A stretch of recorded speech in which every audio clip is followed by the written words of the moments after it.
Shalom, shalom, everybody.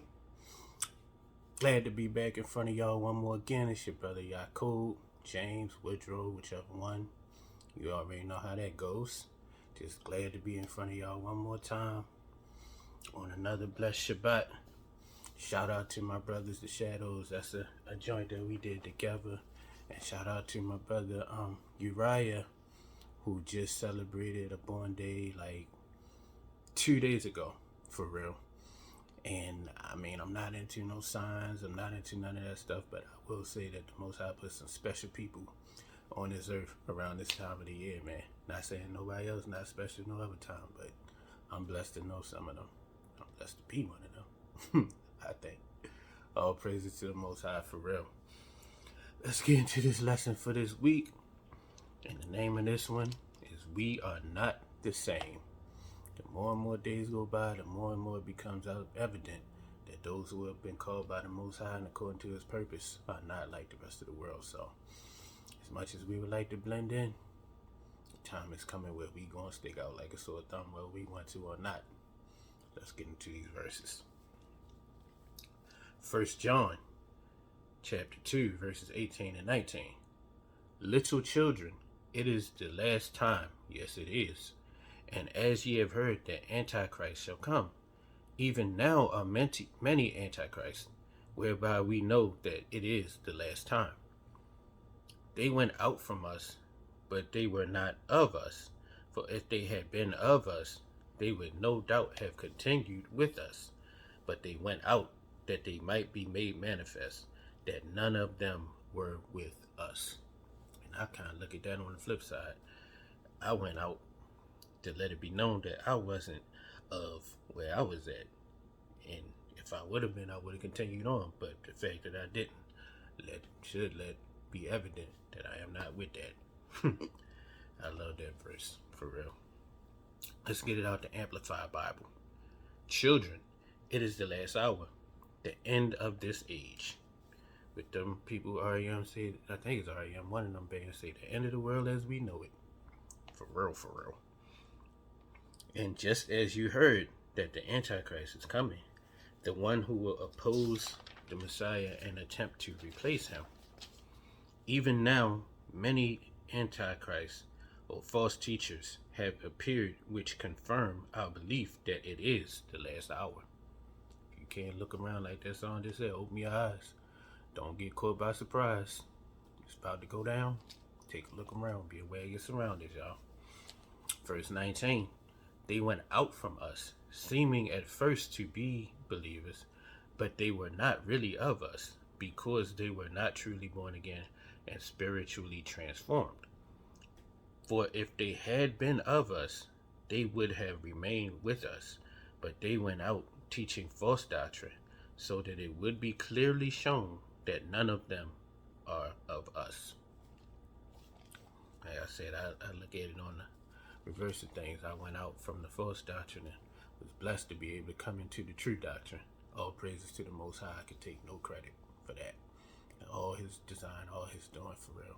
Just happy to be here. Like my name used to be on here before I changed it. A humble student and a humble servant. This is Hebrews chapter 10.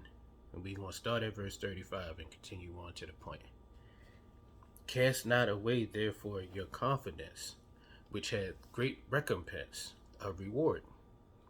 For ye have the need of patience, that after ye have done the will of Elohim, ye might receive the promise.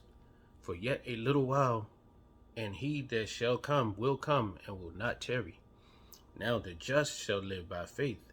But if any man draw back, my soul hath no pleasure in him. But we are not of them who draw back into perdition, but of them that believe to the saving of the soul. That was the point. Now let's get it out of the New Living Translation. So do not throw away this confident trust in Yahuwah, the Most High. Remember the great reward that it brings you. Patient endurance. We gotta endure sometimes. Get a little rough, but we gotta hang in there. That's what endurance is all about. Patient endurance is what you need now, so that you will continue to do Elohim's will. then you will receive all that he has promised. For in just a little while, the coming one will come and will not delay. And my righteous ones will live by faith, but I will take no pleasure in anyone who turns away. But ye are not like those who turn away from Elohim to their own destruction. We are the faithful ones whose souls will be saved. The ones, people flip flop. They on this side today, they on this side tomorrow, then they back on the side where they came from. You feel me? And that was the whole reason for me making this whole thing, because I've seen people leave organizations and things that they were a part of and had, like friendships, and that's where their loyalty lied. And then they proclaim like, I'm not coming back, I'm not going back. And then they even reference little old me. They're like, yeah, I'm like him, I see what he was talking about now. And then a couple months later you see them right back where they was. And that's why I say, don't say you like me. We not the same. With the one in King David said in Psalm, said the one who swears to his own hurt and changeth not. Even if, like it's a situation and it's some money there or it's a opportunity there, and the rest of the world would say, oh boy, look like you would get that money. Look like you wouldn't leave that money on the table. Hey man, that money is nothing. What Apostle Paul said, I count that all as dung. And y'all know what dung is. I don't want to say the word, but yeah, manure. The stuff they use to fertilize, and I ain't just talking about some soil. Talking about the stuff that come out of somebody after they finish eating. What come out the other end, that's what dung is. And that's what I count all that money and all them quote unquote opportunities as dung, that I may win the prize and the promise that Elohim has for me, And I'm gonna get that who swears to his own hurt and change if not. It's in Psalm, I believe it's 15. Yup. Hey, this is Psalm 15, and we might as well read the whole thing. This wasn't something that I had set aside to read, but we gonna get it out the New Living Translation so everybody understands, because this is an addendum to what we already had here. It says, O Yah, who shall sojourn in your tent? Who shall dwell on your holy hill?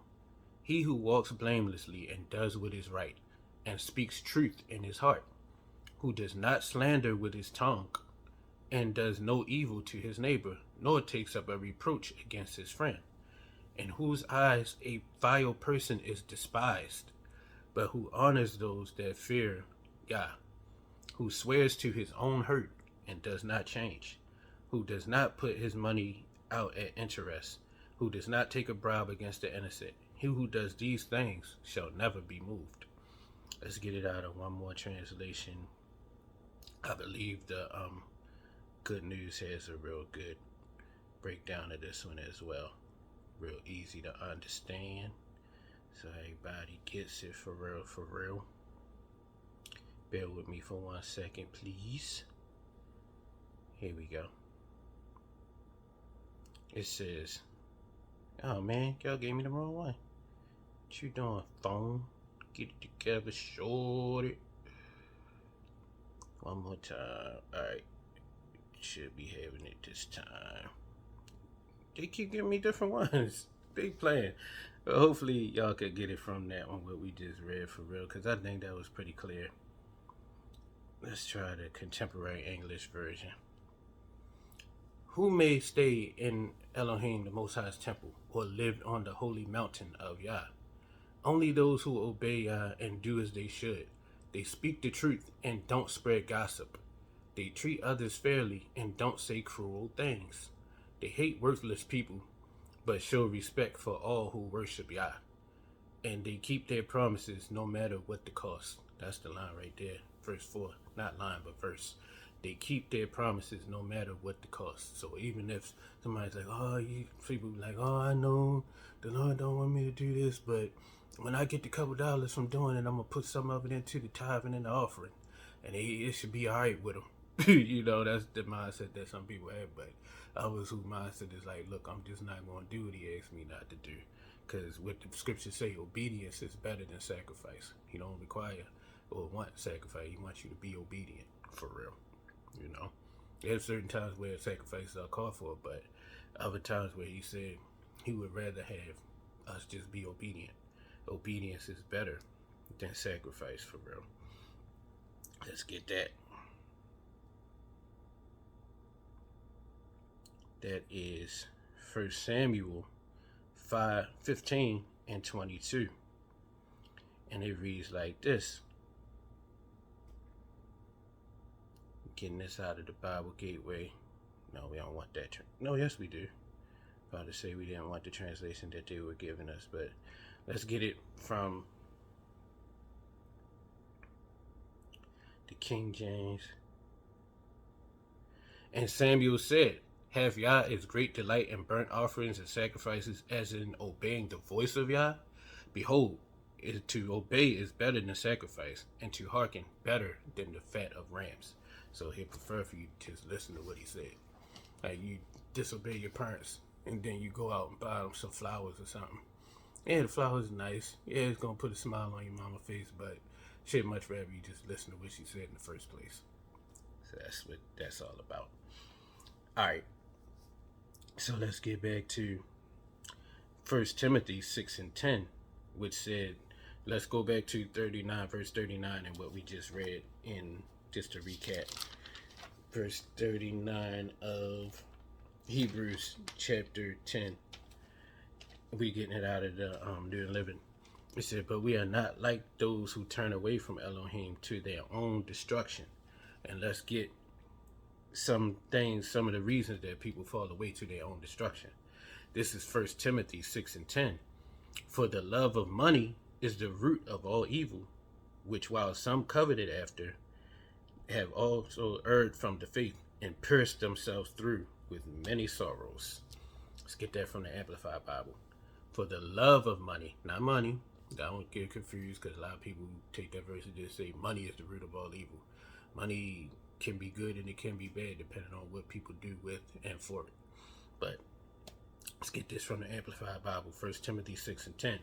For the love of money, that is the greedy desire for it, and the willingness to gain it unethically, like I just said, just do anything for it. And Michael Jackson, they don't care, they did it for the money, is a root of all sorts of evil, and some by longing for it have wandered away from the faith and pierced themselves through and through with many sorrows. But as for you, O man of Elohim, flee from these things, aim at and pursue righteousness, true goodness, moral, what's this word? Conformity, I'm sorry, my handwriting. Moral conformity to the character of Elohim, godliness, the fear of Elohim, faith, love, steadfastness, and gentleness. Now let me give a disclaimer so it don't seem like I'm sitting over here hating on people that got money. One we always go to in the book of Cervical Ecclesiastes. This is chapter 13, verse 24. Riches are good unto him that hath no sin, and poverty is evil in the mouth of the ungodly. This is the Good News translation of that verse. There is nothing wrong with being rich if you have not sinned to get that way. But there's nothing sinful about being poor either. Only the ungodly think so. The ones that's all they thinking about is money, money, money. No values, no morals, no ethics, just money, money, money. Alright. Some of the lowest, I say personally for me, some of the very worst, lowest points of my life is when I had more money than I've ever had before. And some of the best, happiest, most fulfilling times in my life is when I had pretty much little to no money. You know, so that's not a barometer for quality of life all the time, you know. Godliness with contentment is great gain. That's what Timothy said. I've never been like rich, but I've had more than other times. And the times that I had most, some of the times was the time when I was the most miserable. Whereas though the times where I had very little, or little to nothing, there was the times that I found I had happy moments, you know.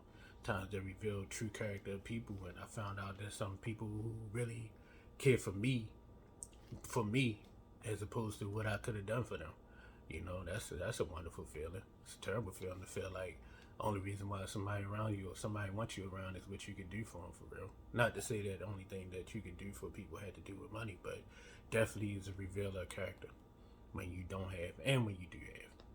Brings out the character of a lot of people around you and know who you truly dealing with when you take that away out of the picture. Enough about me though. This is another reason why people fall away, for clout and popularity. 1 Peter 4:5, wherein they think it strange that ye run not with them to the same excess of riot, speaking evil of you. Who shall give account to him that is ready to judge the quick and the dead? Amplified Bible.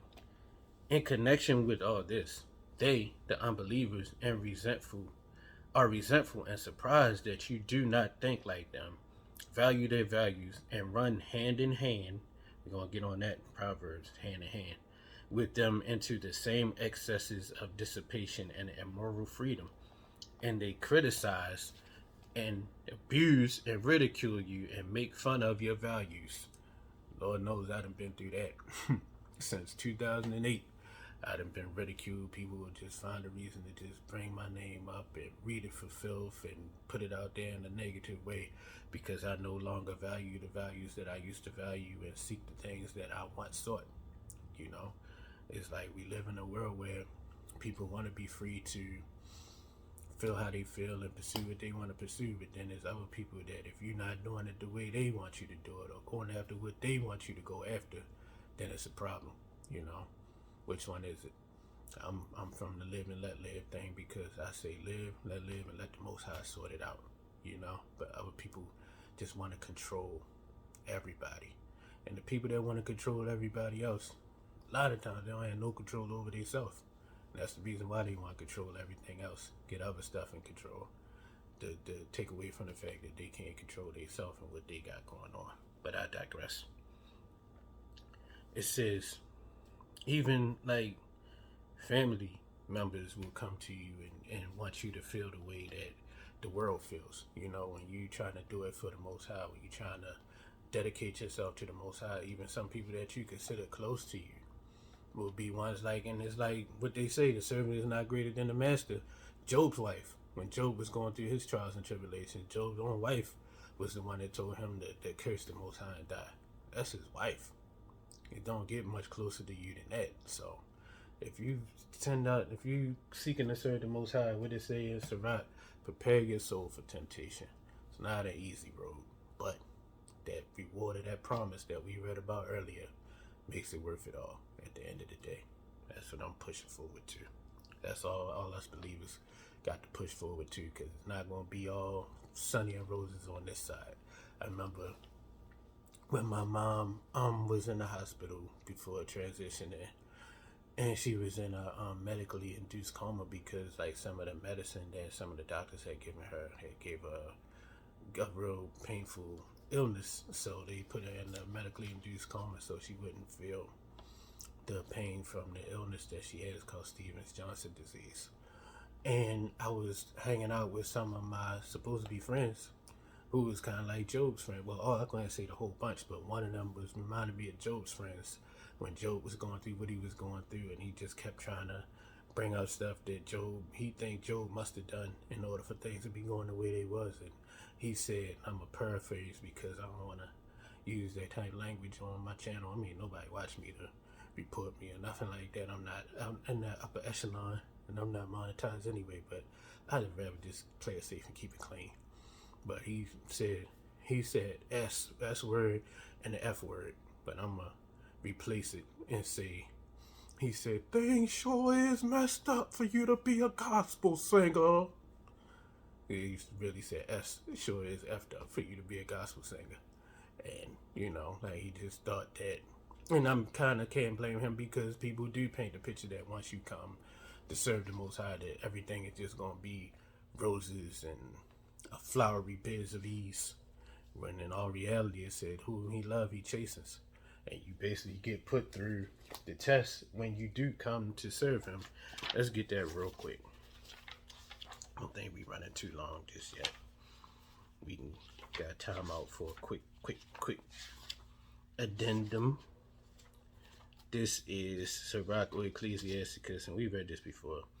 Chapter 2. My son, if thou come to serve the Most High, prepare your soul for temptation, which means trouble.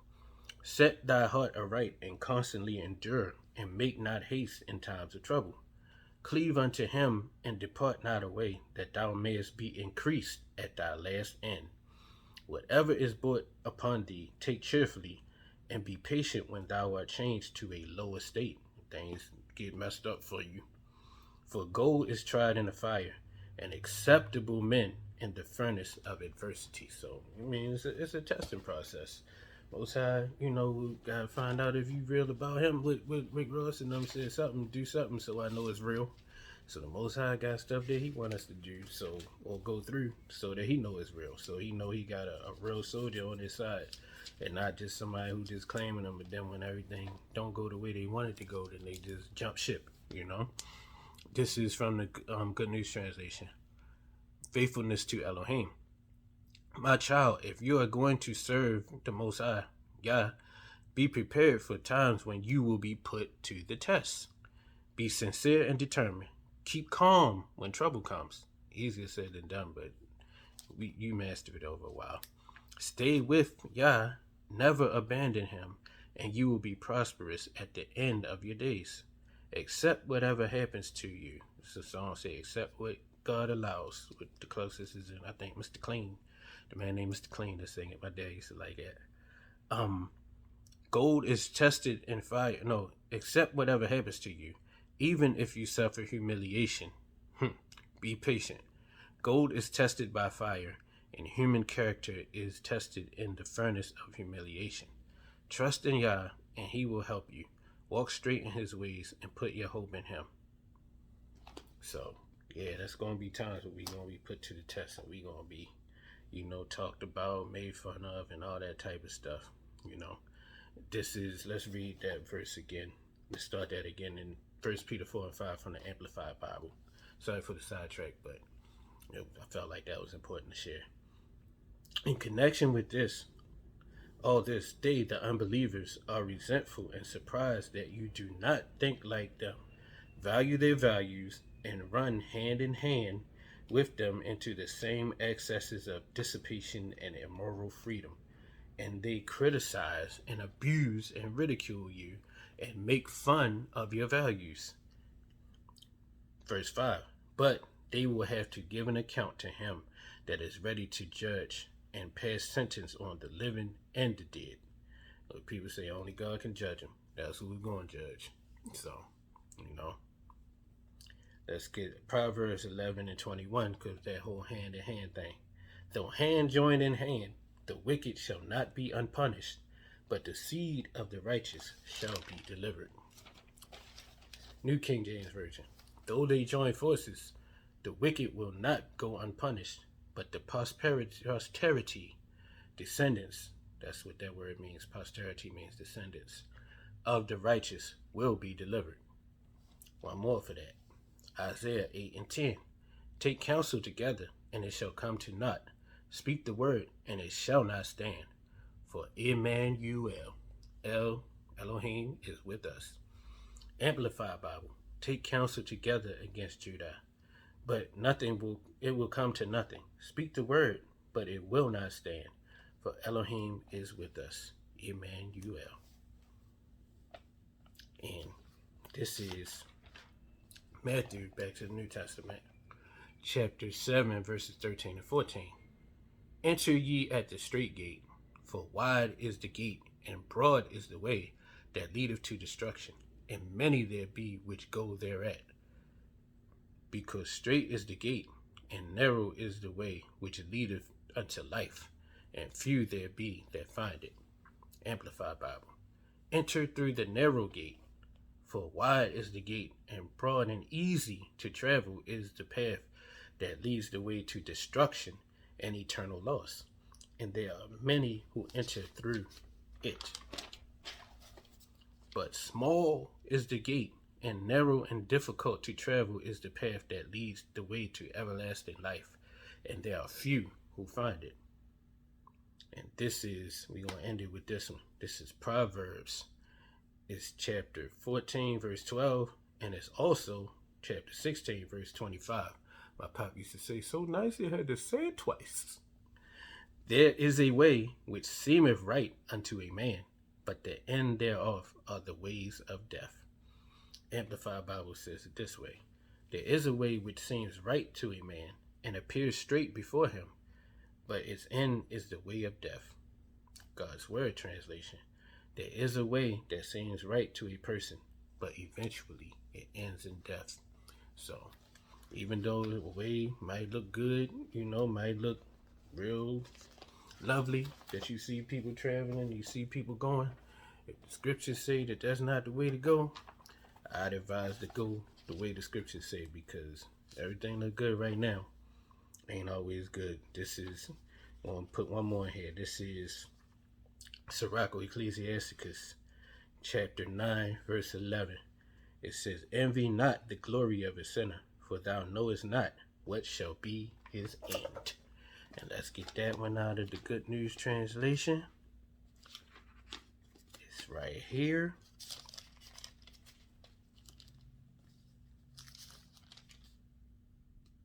Don't be jealous of a sinner's success. You don't know what kind of disaster is in store for him. So, what they used to say in this play I was in, the guy that passes said, everything that look good to ya ain't good for ya. So, with that being said, man, Most High bless and keep each and every one of y'all. Stay on that narrow path. If you on it, if you ain't on it, I advise you get on it. And don't try to be like the world. Don't try to go chase after what's popular. Chase after and go after what's right. And the Most High will reward us in the end.